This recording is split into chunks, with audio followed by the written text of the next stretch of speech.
ప్రభునందు నాకు అత్యంత ప్రియమైనటువంటి సహోదరి సహోదరులారా, మీకందరికీ మన ప్రభువును రక్షకుడైన యేసుక్రీస్తు వారి యొక్క దివ్యమైన, శ్రేష్టమైన, అతి మనోహరమైన, సర్వోత్కృష్టమైన నామంలో నా హృదయపూర్వక వందనాలు ప్రతి ఒక్కరికి పేరు పైన తెలియజేస్తున్నాను.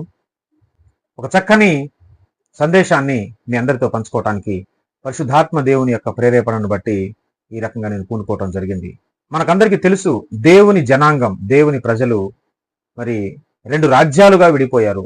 12 గోత్రాల వారు 2 రాజ్యాలుగా విడిపోతే 2 గోత్రాల వారిని మనం యూదా సామ్రాజ్యం అంటాం. 10 గోత్రాల వారిని ఇశ్రాయేలు రాజ్యం అని అంటాం. వీరికి రాజులు వేరు, వారికి రాజులు వేరు. యూదా రాజులు ఎవరు అని అంటే దావీదు సంతానంలో నుంచి వచ్చినటువంటి వారన్నమాట.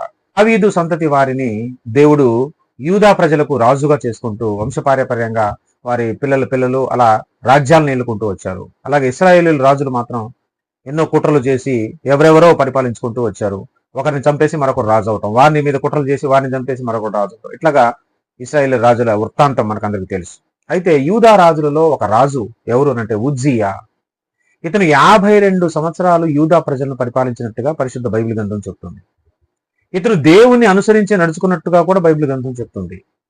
ఇంత మంచి లక్షణాలు ఉన్నటువంటి ఇతని జీవితంలో ఒక భయంకరమైనటువంటి పరిస్థితి చోటు చేసుకుంది. అదేంటంటే అతనికి కుష్టు వ్యాధి సంభవించింది. అతని నొసట మీద కుష్టు రోగం కలగటానికి గల కారణాలేంటి?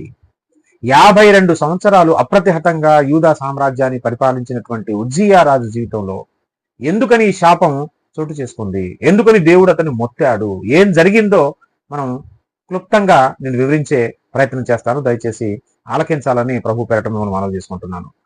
2వ దినవృత్తాంతముల గ్రంథము 26వ అధ్యాయంలో ఈ వివరణ చాలా స్పష్టంగా వ్రాయబడి ఉంది. మీరు కూడా తర్వాత ఇంకోసారి చదవాలని కూడా నేను మిమ్మల్ని మరి విన్నవించుకుంటూ ఉన్నాను అనమాట. 26వ అధ్యాయము 3వ వచనాన్ని మనం చూస్తే ఏముందంటే, ఉజ్జియా ఏలనారంభించినప్పుడు 16 ఏండ్ల వాడై యెరూషలేములో 52 సంవత్సరములు ఏలెను. యెరూషలేము కేంద్రంగా యూదా సామ్రాజ్యాన్ని ఉజ్జియా రాజు ఎంతకాలం పరిపాలించాడు అంటే 52 సంవత్సరాలు. అతనికి 16వ ఏట అతడు సింహాసనాన్ని అధిరోహించి 52 సంవత్సరాలు యూదా సామ్రాజ్యాన్ని పరిపాలించినట్టుగా మనం ఇక్కడ చూస్తున్నాం. 4వ వచనంలో చూస్తే, అతడు తన తండ్రి అయిన అమజ్యా చర్య ఎంతటి ప్రకారము యెహోవా దృష్టికి యథార్థముగా ప్రవర్తించెను. తన తండ్రి అయినటువంటి అమజ్యా ఎలాగైతే దేవుని దృష్టిలో యథార్థంగా బ్రతికాడో, ప్రవర్తించాడో, నడుచుకున్నాడో, ఉజ్జియా రాజు కూడా దేవుని దృష్టికి యథార్థంగా నడుచుకున్నాడు అని పరిశుద్ధ బైబిల్ గ్రంథమే సాక్ష్యం చెప్తా ఉంది.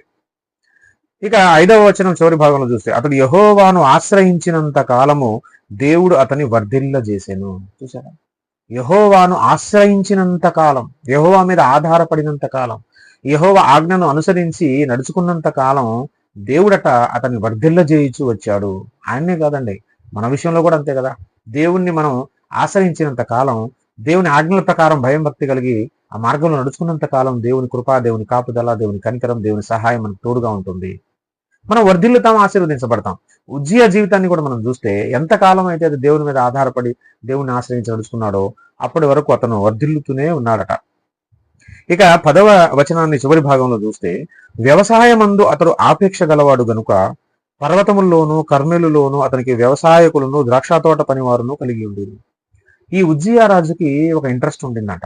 ఏంటి అదేనంటే వ్యవసాయం చేయటం ఆయనకు బాగా ఇంట్రెస్ట్ అంట. వ్యవసాయం చేయడం ఆయనకు బాగా ఇంట్రెస్ట్ కాబట్టి అతను ఆ కర్మేలు పర్వతాల్లోనూ ఆ లోయల్లోనూ మొత్తం ఆ భూమిని మరి దున్నించి మరి పంటలు వేసాడనమాట. అనేకులను కూలి వాళ్ళని పెట్టుకున్నమాట. అనేక ద్రాక్ష తోటలు వేసినట్టుగా ఇక్కడ బైబిల్ గ్రంథం సాక్ష్యం చెప్తా ఉంది. వ్యవసాయం పని చేయడం, అగ్రికల్చర్ అంటే ఈ రాజుకు బాగా ఇష్టం, అపేక్ష కలిగిన వాడని కూడా బైబిల్ గ్రంథం ఇతని గురించి మనకు సాక్ష్యం చెప్తా ఉంది. 13వ వచనంలోనికి వస్తే, రాజునకు సహాయము చేయుటకై శత్రువులతో యుద్ధము చేయుట యందు పేరు పొందిన పరాక్రమశాలులైన 3,07,500 మంది గల సైన్యము వారి చేతి కింద ఉండేది. ఈ ఉజ్జియా రాజు చాలా బలవంతుడండి. ఇతని కింద చాలా పెద్ద సైన్యం ఉంది, చాలా గుర్రాలు ఉన్నాయి, రథాలు ఉన్నాయి, బాగా ఆర్మీ, ఇతని వెనకాల ఆర్మీ చాలా స్ట్రాంగ్ అనమాట. ఇతనితో యుద్ధం చేసి ఇతని గెలవటం చాలా కష్టం. చాలా ఆయుధాలను కూడా ఇతను తయారు చేసుకొని అక్కడ పెట్టుకున్నట్టుగా మనకు ఈ అధ్యాయంలో వ్రాయబడి ఉందన్నమాట. ఇకపోతే 15వ వచనము చివరి భాగంలో మనం చూస్తే, అతడు స్థిరపడు వరకు అతనికి ఆశ్చర్యకరమైన సహాయము కలిగెను గనుక అతని కీర్తి దూరముగా వ్యాపించెను. చూసారండి, అతడు స్థిరపడు వరకు అతనికి ఆశ్చర్యకరమైన సహాయం కలిగినట. అతను స్థిరపడే వరకు అతను దేవుని యందు భయభక్తులు కలిగి తన తండ్రి మార్గంలో నడుచుకున్నాడు కాబట్టి, దేవుని ఆశ్రయించాడు కాబట్టి అతనికి ఆశ్చర్యకరమైన సహాయం కలిగిందట. అతనికి కలిగినటువంటి ఆశ్చర్యకరమైన సంగతి, ఆ సహాయము ఎవరి వలన కలిగింది? దేవుని వలన కలిగింది. నిజంగా దేవుడు మన జీవితాల్లో చేసే సహాయం ఆశ్చర్యకరంగా ఉంటుంది. మనమే కొన్నిసార్లు నమ్మలేనటువంటి గొప్ప కార్యాలు దేవుడు మన జీవితంలో జరిగిస్తాడు. ఎప్పుడు వరకు? ఆయన ఆనుకొని ఆశ్రయించి ఆయన మార్గంలో నడిచినంత కాలం. ఇక్కడ ఉజ్జియా రాజు జీవితంలో కూడా మనం చూస్తే అతను స్థిరపడేంత వరకు, ఇంకా కంప్లీట్ గా స్థిరపడలేదు, స్థిరపడేంత వరకు దేవుని మీద ఆధారపడి ఆశ్రయించి ఆయన మార్గంలో తప్పు నడుచుకున్నాడు కాబట్టి ఆశ్చర్యకరమైన సహాయం అతనికి కలిగింది కాబట్టి అతని కీర్తి ప్రతిష్టలంతా చుట్టుపక్కల దేశాలన్నిటికీ వ్యాపించిందట. అయితే ఏం జరిగింది? 16వ వచనంలో మనం చూస్తే, అయితే అతడు స్థిరపడిన తరువాత అతడు మనస్సున గర్వించి చెడిపోయెను. చూశారండి, అతను స్థిరపడేంత వరకు మాత్రం దేవుని ఆశ్రయించాడు, అభివృద్ధి చెందాడు, తన కీర్తి ప్రతిష్టలు అనేక దేశాలు చాటించబడ్డాయి. కానీ ఎప్పుడైతే స్థిరపడ్డాడో ఇక మనస్సులో గర్వం వచ్చేసి చెడిపోయాడండి. మనిషిలో గర్వం చోటు చేసుకుంది. ఇంకంతా స్థిరపడిపోయిన తర్వాత, డెవలప్ అయిన తర్వాత, అభివృద్ధి చెందిన తర్వాత, కావాల్సినంత వచ్చేసిన తర్వాత మనిషిలో తెలియకుండానే గర్వం అనేది చోటు చేసుకుంటుంది. అతను మనస్సులో గర్వించట చెడిపోయాడు. ఇక్కడ నుంచి వరుసగా చదువుతున్నాను నేను 16వ వచనం నుంచి. అతడు ధూపపీఠం మీద ధూపము వేయుటకై యెహోవా మందిరంలో ప్రవేశించి తన దేవుడైన యెహోవా మీద ద్రోహము చేయగా, తన దేవుడైన యెహోవా మీద ఇతను ఏం చేశాడట? ద్రోహము చేశాడట. ఆయన చేసిన ద్రోహం ఏంటి? ఇక్కడ బైబిల్ గ్రంథం స్పష్టంగా తెలియజేస్తుంది. ఆయన చేసిన ద్రోహం ఏంటంటే, దేవుని మందిరంలో ప్రవేశించంట ధూప వేదిక పైన ధూపం వేయటం స్టార్ట్ చేశాడట. అది యెహోవాకు చేసే ద్రోహం. ఎందుకని? అది అతని డ్యూటీ కాదు కదా. ఎవరు చేయాల్సిన పని? అది యాజకులు చేయాల్సిన పని. ఇతను రాజు, రాజు పని రాజు చేయాలి. రాజు డ్యూటీస్ చాలా ఉంటాయి కదా. ఇతను ఎప్పుడైతే స్థిరపడ్డాడో, బలపడ్డాడో, తన కీర్తి ప్రతిష్టలు అనేక దేశాలకి వ్యాపించబడిందో, మనస్సులో గర్వించి, హృదయంలో గర్వించి, ఆ గర్వం ఇతన్ని ఏ స్థాయికి తీసుకెళ్ళింది అని అంటే, దేవుని మందిరంలోకి ప్రవేశించి యాజకులు చేయవలసినటువంటి పనిని కూడా తానే చేసే పరిస్థితికి అతని గర్వం అతన్ని తీసుకొని వెళ్ళినట్లుగా ఇక్కడ మనం చూస్తున్నాం. అయితే దాని తర్వాత ఏం జరిగింది? 17వ వచనం చూస్తే, యాజకుడైన అజర్యాయు అతనితో కూడా ధైర్యవంతులైన యెహోవా యాజకులు 80 మంది అతని వెంబడి లోపలికి పోయిరి. ఎప్పుడైతే ఈ ఉజ్జియా రాజు దేవుని మందిరంలో ప్రవేశిస్తున్నాడో ఇతన్ని గమనించినటువంటి 80 మంది యాజకులు, ఇదేంటి రాజేంటి దేవుని మందిరంలోకి వెళ్తున్నాడు, మన పర్మిషన్ లేకుండా, మనల్ని అడగకుండా, ఇదేంటి, ఏం జరుగుతుంది లోపల చూద్దామని అతని వెనకాలే 80 మంది యాజకులు దేవాలయం లోపలికి వెళ్ళారట. 18వ వచనంలో, వారు రాజైన ఉజ్జియాను ఎదిరించి, ఉజ్జియా యెహోవాకు ధూపం వేయుటకై ప్రతిష్ఠింపబడిన అహరోను సంతతి వారైన యాజకుల పనియే గాని నీ పని కాదు, పరిశుద్ధ స్థలంలో నుండి బయటికి పొమ్ము, నీవు ద్రోహము చేసి ఉన్నావు, దేవుడైన యెహోవా సన్నిధిని ఇది నీకు ఘనత కలుగజేయదని చెప్పగా, ఇది నీకు మంచిది కాదు, ఇది నీకు ఘనత కలుగజేయదు, ఇది యాజకుల పని, ఇది అహరోను సంతానం చేయవలసినటువంటి పని, నువ్వు ఇది చేయకూడదు, దయచేసి పొమ్మని వాళ్ళు ధైర్యం వహించి మరి చెప్పారట. ఎందుకు ధైర్యం వహించాలి? మరి రాజుకు వ్యతిరేకంగా మాట్లాడితే రాజు తలుచుకుంటే దెబ్బలు కొద్దిగా ఉంది చెప్పండి. కాబట్టి రాజు అంటే కొంచెం భయం ఉంటుంది కాబట్టి వీళ్ళు ధైర్యం వహించి మరి దేవుని ఆజ్ఞలకు విరుద్ధంగా అతను ప్రవర్తించడం చూసినప్పుడు వారు ధైర్యంగా అతను ప్రశ్నించి, దయచేసి ఇది నీకు మంచిది కాదు, నువ్వు వెళ్ళిపోమని అతన్ని చెప్పినట్టుగా మనం ఇక్కడ చూస్తున్నాం. 19వ వచనంలో చూస్తే, ఉజ్జియా ధూపము వేయుటకు ధూపార్తిని చేత పట్టుకొని రౌద్రుడై, చూసారండి, వీళ్ళు చెప్పినప్పుడు చెప్పింది వినాలి కదండి, వినలేదు. రౌద్రుడై, పాపం, చేసేది పాపం, చేసేది తప్పు, పైగా ఇతరులు వచ్చి చెప్పిన తర్వాత కూడా మార్చుకొని వెళ్ళిపోకుండా ఇంకా ప్రచండమైన కోపాన్ని తెచ్చుకొని రౌద్రుడై చేసిన పని ఏంటో ఇక్కడ మనం చూస్తే, అతడు ధూపం వేయుటకు ధూపార్తిని చేత పట్టుకున్నాడట. రౌద్రుడై యాజకుల మీద కోపము చూపెను. యెహోవా మందిరంలో ధూప పీఠము ప్రక్క అతడు ఉండగా యాజకులు చూస్తూనే ఉన్నప్పుడు, అతను వెళ్ళంట ధూప పీఠం పక్క నించున్నప్పుడు యాజకులు చూస్తుండగానే అతని నొసట కుష్టు రోగము పుట్టాను. చూసారండి, మందిరంలోనే అప్పటికప్పుడే దేవుని ఉగ్రత, దేవుని ప్రచండమైన కోపం అతని మీదకి దిగి వచ్చింది. దేవుని అతను మొట్టాడు. తత్ఫలితంగా ఏం జరిగింది అంటే అతని నొసట మీద కుష్టు వ్యాధి వచ్చింది. అప్పుడు ఏం జరిగింది? 20వ వచనం, ప్రధాన యాజకుడైన అజర్యాయును యాజకులందరూ అతని వైపు చూడగా అతని నొసట కుష్టు గలవాడై ఉండెను గనుక వారు తడువు చేయక అక్కడ నుండి అతన్ని బయటకు వెళ్ళగొట్టిరి. యెహోవా తన్ను మొత్తెనని ఎరిగి బయటకు వెళ్ళుటకు తానును త్వరపడాను. ఎందుకంటే కుష్టు రోగి దేవుని మందిరంలో ప్రవేశించకూడదు, కుష్టు వ్యాధి తగ్గిన తర్వాత రావాలి. మోషే నియమ నిబంధనలు మనకందరికి తెలుసు కదా. అసలు ఊళ్ళో కూడా ఉండటానికి వీల్లేదు, ఊరు బయట ఒక ప్రత్యేకంగా జీవించాలన్నమాట. అలాంటి పరిస్థితి అతనికి వచ్చింది. 21 రాజైన ఉజ్జియా తన మరణ దినము వరకు కుష్ఠురోగి అయి ఉండెను. కుష్ఠురోగి యెహోవా మందిరంలోనికి పోకుండా ప్రత్యేకింపబడెను గనుక అతడు ప్రత్యేకముగా ఒక ఇంటిలో నివసించుతుండెను. క్వారంటైన్లోకి వెళ్ళిపోయాడు. కరోనా వచ్చినప్పుడు ప్రత్యేకంగా ఒక గదిలో అందరు ఎలాగున్నారో ఆ కరోనా సోకిన వ్యక్తి క్వారంటైన్లోకి ఎలా వెళ్ళిపోయాడు, ఉజ్జియా జీవితం కూడా క్వారంటైన్లోకి వెళ్ళిపోయింది. పోనీ ఆ కుష్ఠవ్యాధి ఏమైనా తగ్గిందా అంటే లేదు. అతను మరణమయ్యేంత వరకు ప్రత్యేకంగానే జనావాసంలోకి తిరగకుండానే, జనజీవన స్రవంతిలోకి ఉండకుండానే ఊరికి దూరంగా ప్రత్యేకంగా ఉండవలసినటువంటి పరిస్థితి అతనికి వచ్చింది. కారణం ఏంటి? గర్వం. మనస్సులో పుట్టినటువంటి గర్వం. ఏమండి, రాజు అంటే మామూలు పదవి అండి? ఎవరు పడితే వాళ్ళకి రాజు పదవి వస్తుందండి?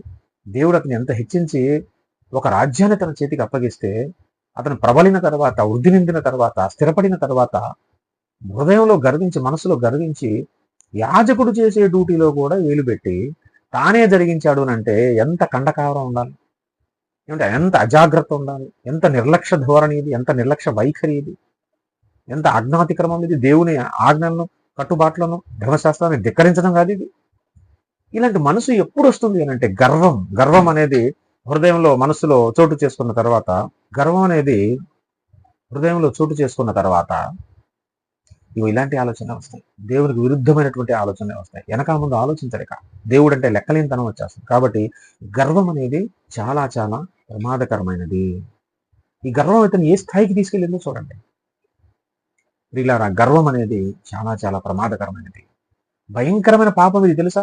నీవు అనేక పాపములు భవిష్యత్తులో చేయటానికి మూలం నీలో ఉన్న గర్వమే. గర్వాన్ని తొలగించేస్తే భవిష్యత్తులో జరగబోయే పాపాలన్నీ కూడా తుడిచిపెట్టబడతాయి. ఇంక వాటి జోలికి అది జరిగే అవకాశం ఉండదు. ఇక ఆ గర్వం అనేది చోటు చేసుకుంటే దాని తర్వాత ఎన్నో భయంకరమైనటువంటి పనులు నువ్వు చేయవలసి వస్తుంది. అందుకే గర్వం అనేది చిన్న మొక్కగా ఉన్నప్పుడే, వేరుగా ఉన్నప్పుడే దాన్ని పెరికి వేయాలి.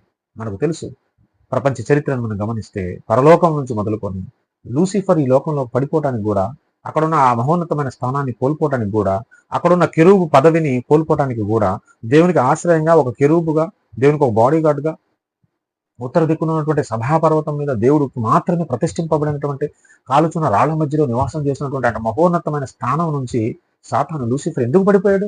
హృదయంలో, మనస్సులో గర్వించి. గర్వం అనేది అతని పతనానికి దారితీసింది. నెబుకద్నెజరు జీవితాన్ని కూడా మనం చూస్తే అతనిలో గర్వం ఎప్పుడైతే ప్రవేశించిందో అతను పశువుల వలె అరణ్యంలో, ఊరికి బయట గడ్డి వేసినటువంటి పరిస్థితి. గర్వించిన ప్రతి ఒక్కరి పరిస్థితి మనకు తెలుసు. యెజబెలు గర్వించింది స్థితి ఏముంది తెలుసా? కుక్కలు అతని ఆమె రక్తాన్ని కుక్కలు నాకినటువంటి, కుటుంబీకుల రక్తాన్ని కుక్కలు నాకిన పరిస్థితి. గుర్రాల చేత తొక్కించి పచ్చడి అయిపోయినటువంటి పరిస్థితి. శవం కూడా దొరకనటువంటి పరిస్థితి. గర్వించిన ప్రతి ఒక్కరి పరిస్థితి లాగా ఉంటుంది. అందుకే ప్రియ స్నేహితుడా, ప్రియ సహోదరి, ప్రియ సహోదరుడా, బైబిల్ గ్రంథంలో దేవుడు చెప్పే విషయం ఏంటంటే, దేవుడు నిన్ను ఏ స్థితిలో పిలిచాడో జ్ఞాపకం తెచ్చుకో. ఏ స్థాయిలో నిలబెట్టాడో గుర్తుపెట్టుకో.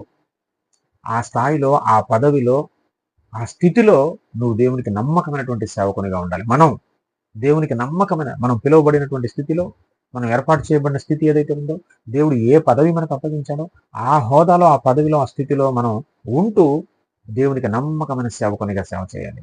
నమ్మకమైన సాక్షిగా మనం బ్రతకాలి. దేవుడు ఒకవేళ మనల్ని కరుణించి మనల్ని ప్రమోట్ చేసి పై స్థాయికి తీసుకుని వెళ్ళిన దాకా అదే స్థితిలో, అదే స్థాయిలో, అదే హోదాలో, అదే పదవిలో మనం ఉంటూ దేవుని నామాన్ని మహిమపరచాలి అనే విషయాన్ని మర్చిపోకూడదు. దేవుడు ప్రమోట్ చేసి, దీవించి మరొక పై పదవిని ఇస్తే అప్పుడు దాంట్లో మనం నమ్మకంగా జీవిస్తాం. అంతేగాని దేవుని ఏర్పాటు లేకుండా, దేవుని పిలుపు లేకుండా, దేవుని డైరెక్షన్స్ లేకుండా, దేవుని అనుమతి లేకుండా మనకు మనమే ఊహించుకొని, మన ఆస్తిని చూసి, మన బలాన్ని చూసి, మన జ్ఞానాన్ని చూసి, ఏమంటే మన పనితనాన్ని చూసి మనకు మనమే అత్యధికంగా హెచ్చించుకొని, ఊహించుకొని, దేవుడు నియమించకపోయినా సరే పెద్దల స్థానంలో మనం కూర్చుండి, వాళ్ళ ఆ పరిచర్యలో మనం వేలు పెట్టి, ఆ స్థాయిలో మనల్ని మనం ఊహించుకొని, గర్వించుకొని దేవునికి విరుద్ధంగా పాపం చేస్తే ఇలాంటి శాపాలు మన జీవితంలోకి వస్తాయి. భయంకరమైనటువంటి రోగాలు, కనిపించని రోగాలు మన జీవితంలోకి ఎంటర్ అవుతాయి. దేవుని ఉగ్రత, దేవుని కోపం మన మీదకి దిగి వస్తుంది. మనం శాపగ్రస్తులం అవుతాం. అందుకే దేవుడు నిన్ను పిలిచిన స్థితి, నిన్ను ఏర్పాటు చేసిన స్థితి, నిలవబెట్టిన స్థితి ఖచ్చితంగా తెలుసుకొని దానిలోనే ఉంటూ దేవునికి మహిమకరంగా మనం జీవించాలి. గర్వం అనేది మనలో చోటు చేసుకోకుండా ఎప్పటికప్పుడు మనం ఆత్మవిమర్శ చేసుకుంటూ ముందుకు సాగాలి. ఇక్కడ ఉజ్జియా జీవితాన్ని మనం చూస్తున్నాం. స్టార్టింగ్ లో అతను స్థిరపడక ముందు దేవుని మీద ఆనుకొని, దేవుని ఆశ్రయించి తన పితరుల వల్లనే మంచి మార్గంలో, తండ్రి వల్లనే మంచి మార్గంలో నడిచారు. కానీ ఎప్పుడైతే స్థిరపడ్డాడో, ఆస్తి వచ్చిందో, సమస్తము అనుగ్రహించబడిందో, గర్వం పెరిగిపోయి చివరికి యాజకుల డ్యూటీలో కూడా వేలు పెట్టి ఎంత భయంకరమైన శాపాన్ని, కుష్టు రోగాన్ని తెచ్చుకున్నాడో ఇక్కడ మనం చూస్తూ ఉన్నాం. కాబట్టి అలాగన మనం ఉండకూడదు. మనకు మనం ఊహించుకొని మనకంటే పెద్దల స్థానంలో మనం ఉండి దాన్ని ఆక్రమించుకోవాలని ఆశ కలిగి బ్రతకటం అనేది వాక్యానుసారం కాదు. ఇది దేవునికి విరుద్ధమైన పని అనే విషయాన్ని మనం తెలుసుకోవాలి. దేవుడి మాటలు మన వెనుకల్లో దీవించి ఆశీర్వదించిన గాక. ఆమేన్.